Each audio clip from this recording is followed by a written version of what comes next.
কড়াইটা বসিয়ে দিলাম। এটা রুটির সাথে খেতে খুবই ভালো লাগে। আমার হাজব্যান্ড অফিসে যাবে, তাই রুটির সাথে এটাকে খাবে, সেই কারণেই আমি এটাকে বানাচ্ছি। তেলটা গরম হয়ে গেছে, ওর মধ্যে আমি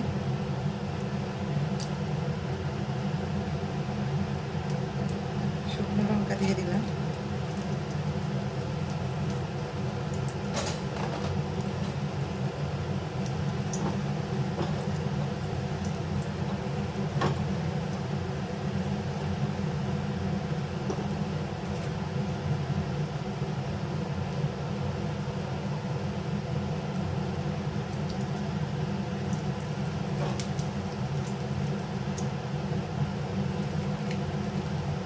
ওর জন্য পেঁয়াজ দিয়ে দিলাম।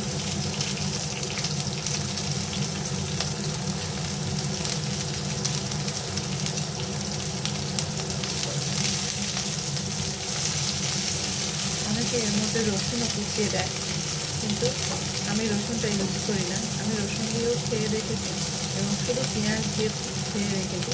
আমার পেঁয়াজ দিয়ে শুকনো লঙ্কা দিয়ে ফ্রাইটা বেশি ভালো লাগে, তাই আমি পেঁয়াজ আর শুকনো লঙ্কা দিয়েই আমি বানাই। কুচিয়ে রাখা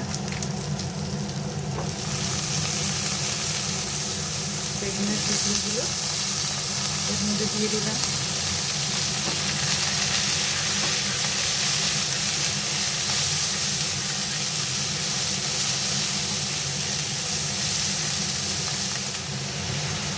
তারপর বেগুনটাকে একটু হালকা ফ্রাই করার পরে আমি এতে ধুয়ে রাখা কিছুটা মটরশুঁটি দিয়ে দিলাম।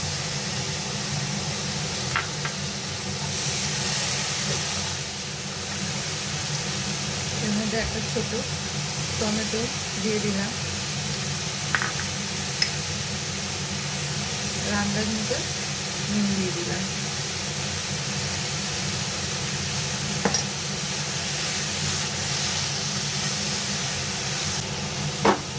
এবার এটাকে আমি কিছুক্ষণের জন্য ঢেকে দেব। বন্ধুরা, এখন আমি ঢাকনাটা খুললাম। দেখো, সব সিদ্ধ হয়ে গেছে। এবারে আমি এর মধ্যে হলুদ দিলাম।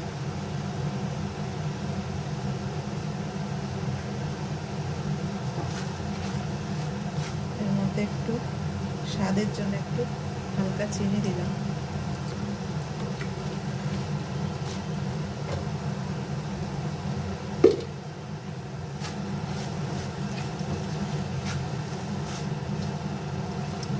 হালকা একটু টেস্টের জন্য একটু চিনি দিলাম। আর এই যে একটু কেটে রাখা ধনেপাতা এটা দিয়ে দিলাম।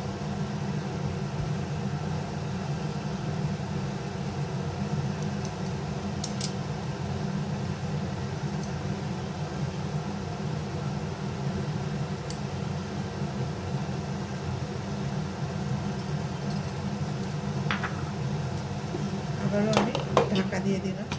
এবার আমি ঢাকনাটা খুলবো।